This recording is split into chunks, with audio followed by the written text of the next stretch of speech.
Curriculum is a hot topic in the homeschool community, but how do you know if the trending curriculum that you're using is actually good for your family? Well, guess what? Today we're going to be getting into how to tell if you have a great curriculum or a good curriculum versus a loser curriculum. All right, that's what we'll be talking about today. Welcome to Miss Asia Educates.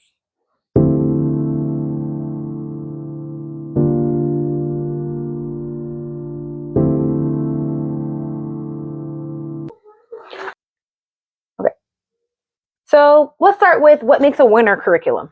A winner curriculum is one that meets your family's goals. So that means academic goals, that means spiritual goals, that means rigor, that means whatever is going to help you and your family get to those learning goals that you guys established at the beginning of the school year.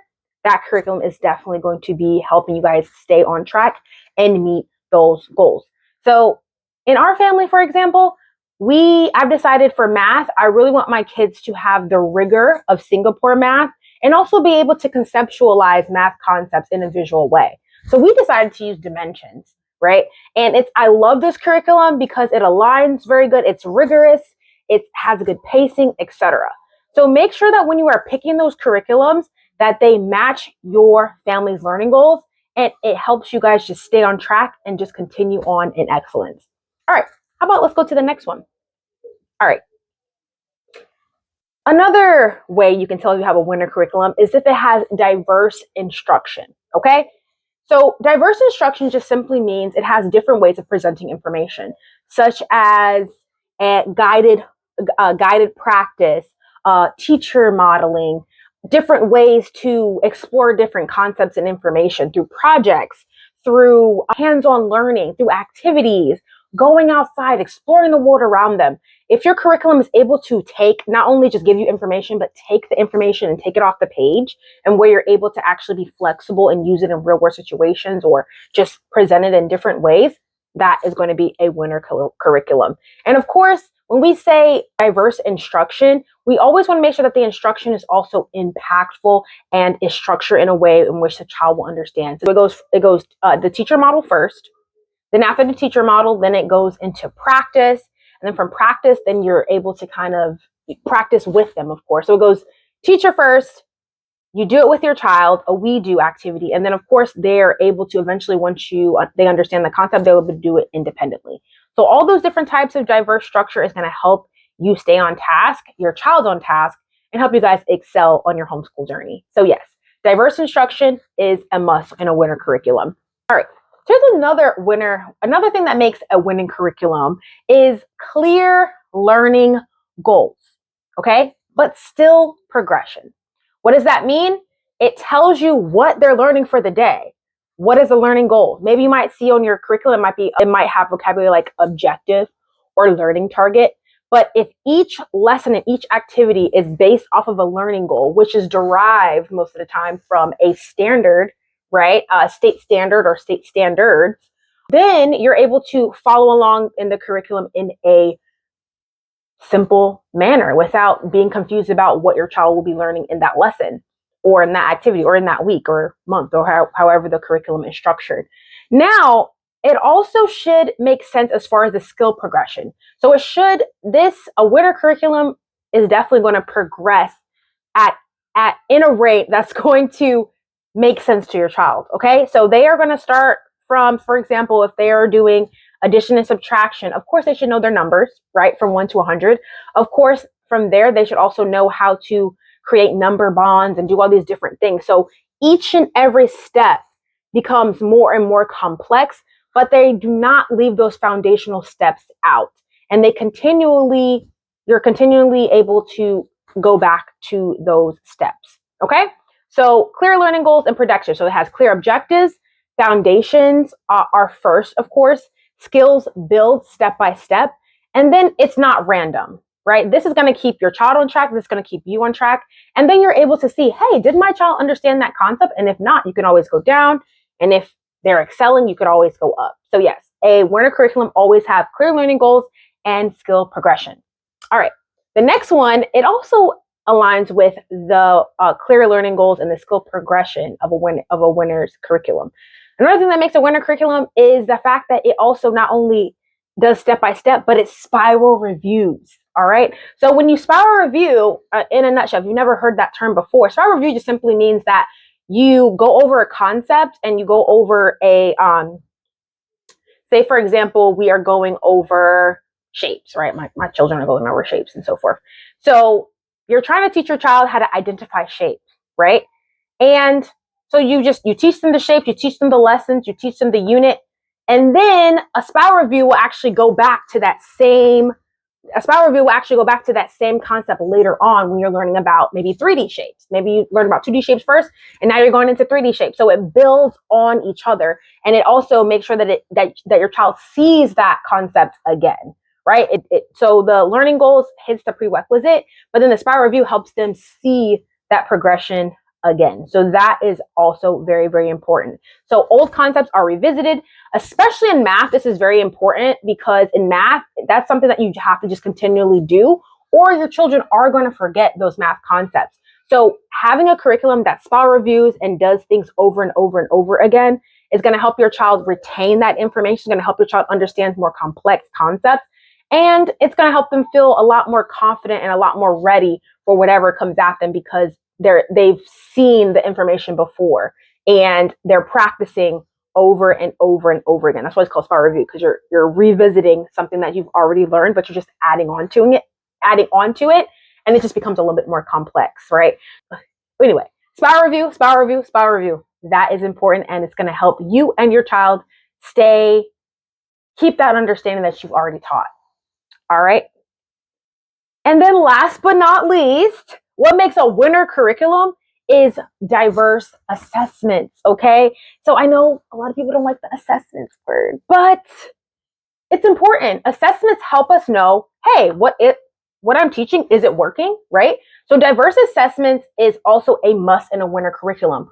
Why? Because it allows it allows you to see in different perspectives how your child understands information, right? So if your child is doing a curriculum and all they're doing is multiple choice questions, right?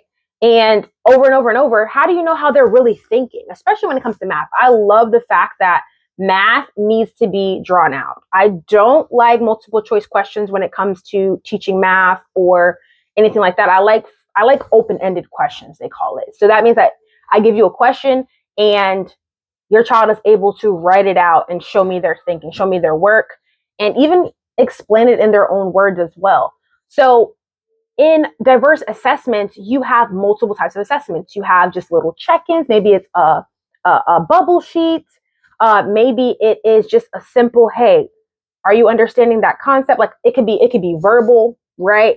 So is the curriculum bringing the assessments in different ways, such as fill in the blank, such as ask and answering questions with open-ended responses, meaning that the child has to not only just like circle something or underline something, but they actually have to write out their response, written responses, multiple modes of demonstrating understanding. That's basically what you're looking for. You're looking for different ways in which the assessments that's presented in the curriculum shows a diverse amount of assessments and understanding. And the more and more assessments that you have for different types of things, the more and more you're able to see, hey, does my child understand this or do they not, right?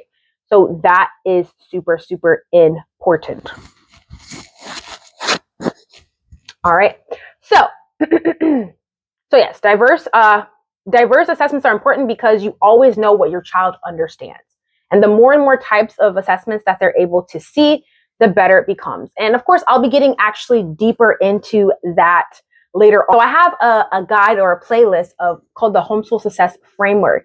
And I have it in my playlist. You can look at the playlist, and it shows how to homeschool from beginning to end and how to lead your child in excellence. And we'll be actually coming up very, very soon in maybe a month or so. We're going to be going over assessments. We're going to be going over instruction, planning, etc. Right now, my playlist has beginnings of homeschool all the way up to planning and curriculum. You can check that out. That's part 1. But part 2 is going to be about instruction. It's going to be about assessments and how to use assessments to really guide learning, how to track your child through those assessments and through their learning path. What does good instruction look like? What does good behavior look like? And also how to motivate and engage our kiddos so that they will be excellent and, homeschool that glorifies Christ. That's basically what it is. The homeschool framework that is based on biblical principles that is going to show parents how to be excellent. So if that all sounds good to you, please, please, please like, comment, and subscribe. Go ahead and like this video as well. Say, hey, I'm looking forward to the homeschool framework. Check out the homeschool framework. It has a lot of great information and great guide there for you. And then the checklist will be actually released next week so that you guys can implement it in real time. So super excited about that. Let's get back into what makes a loser curriculum. All right. So what makes a loser curriculum? Okay, there's a lot of winners out there, but this is what makes a loser curriculum. And I'm also giving you some tips at the end. So make sure you stick around at the end so I can tell you not only if you have a loser curriculum, but also how to fix it. So one thing that makes a loser curriculum is only practice, no modeling. So they're just giving you a bunch of practice, no opportunities for you, the parent, to model. That is very important, especially when it comes to math, reading, etc. Children learn by watching you first, right?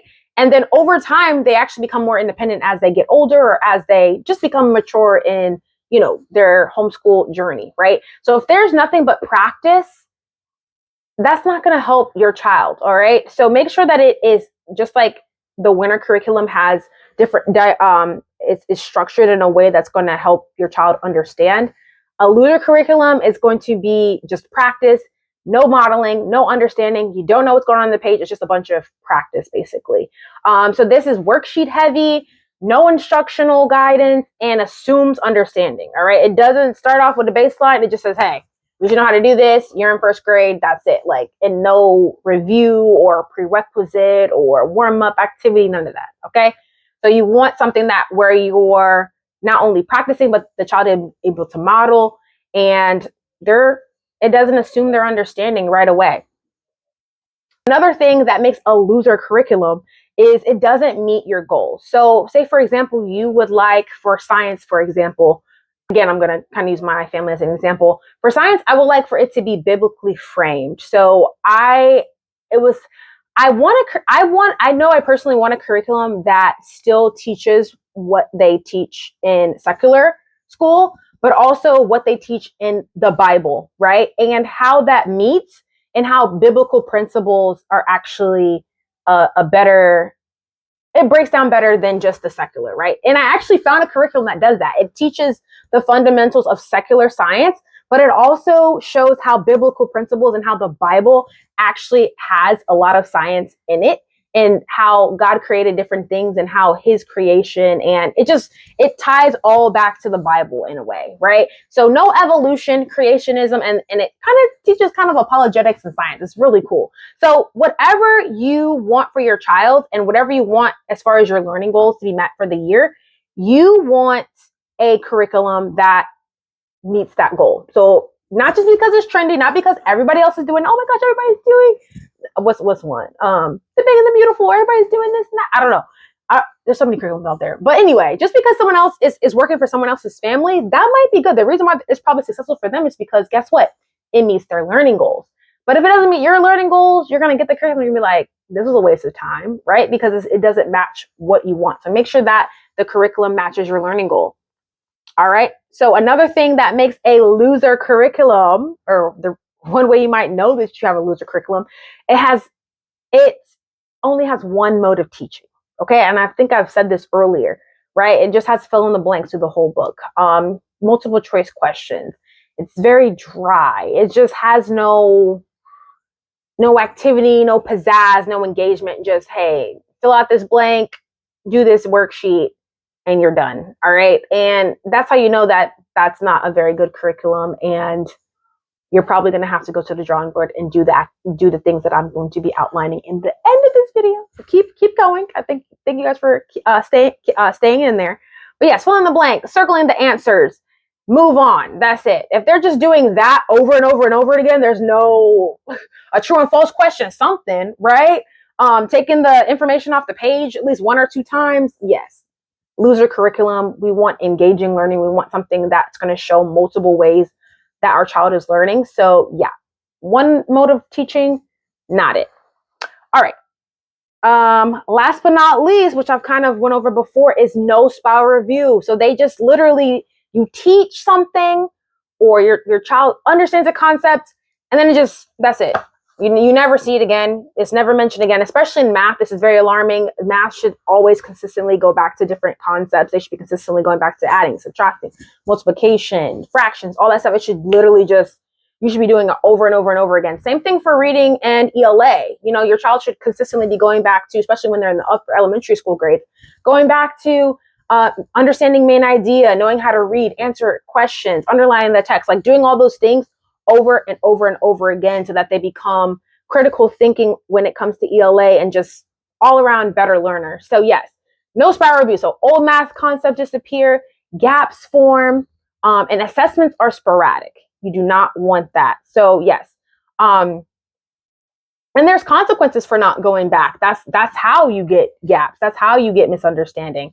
So a loser curriculum would also be a spiral review. So now that we've went over all of the loser concepts, let's go ahead and get into what you can do to fix it if you happen to have a loser curriculum.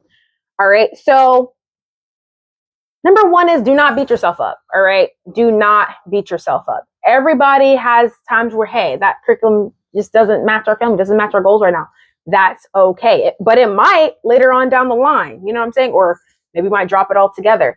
But one thing that you can do if you have a curriculum is plan with learning goals in mind, okay? I speak a lot on this channel about curriculums do not mean good teaching. Curriculums are just a tool for good teachers, okay? Let me say that again. Curriculums are just a tool for good teachers. So if you start with the learning goal first, whatever, you start with your standard, then from the standard, you create your learning goal. What is your child supposed to get out of this lesson or this activity, right? And then based off of that, you use the curriculum to put in that information.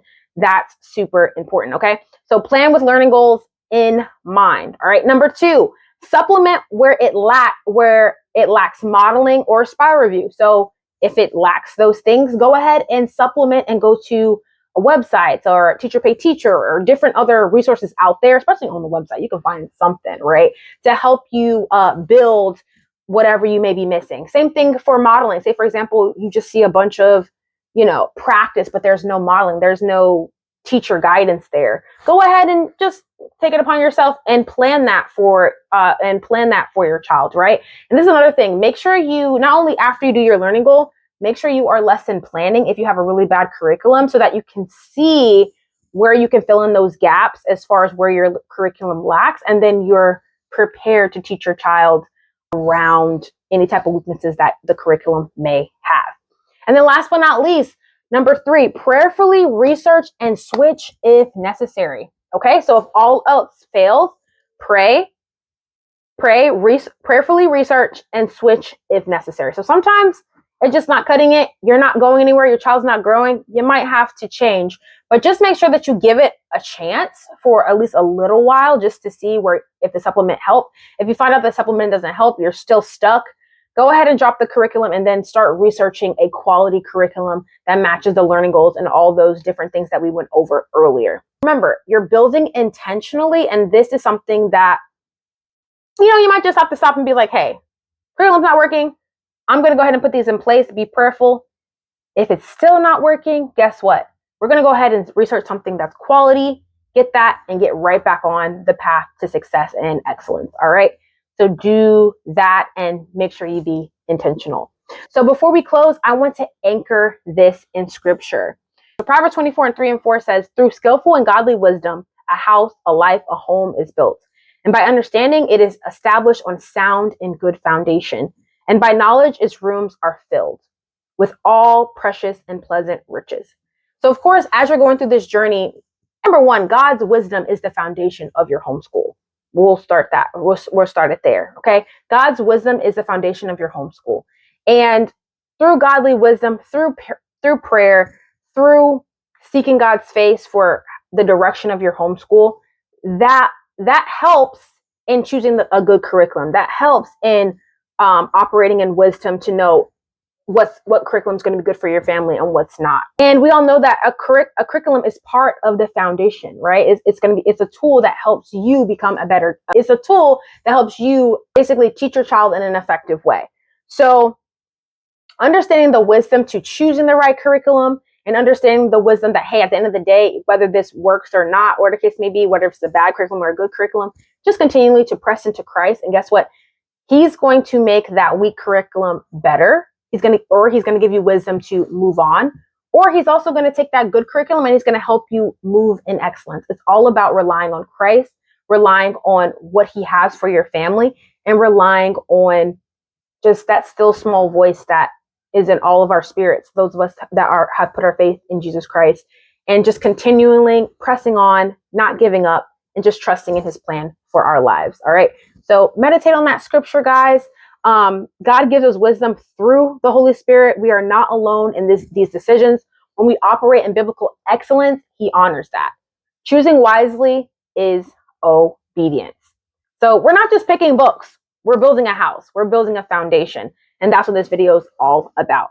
So in closing, a winning curriculum should support you and not exhaust you. Planning should feel clearer, not harder. All right. So if you enjoyed this video and you found it helpful, please like, share, comment, and subscribe. I actually do have a homeschool success checklist that will be coming out next week that I'm super excited to be sharing with you guys. And please go ahead and check out the homeschool framework playlist. This playlist is intentionally created to help homeschool families thrive in excellence. And it goes from how to plan, instruction, curriculum, how to use curriculum in an effective way, motivation, etc. It's all in the playlist. I've already done playlist 1. I have a few more videos that because we're actually been focused on planning this month. So I have a few more videos to add to that list, but there will also be a second playlist that's going to go even deeper into the homeschool framework, homeschool success framework, so that all parents can operate in excellence when it comes to homeschool, not give up, keep pressing. And of course, it is biblically grounded. All right. It's all of the information. It has biblical principles weaved in with scripture, encouragement, and intention. So if that all sounds good to you, please stick around. Please check that out. And I will see you guys the next time. Grace and peace. Bye-bye.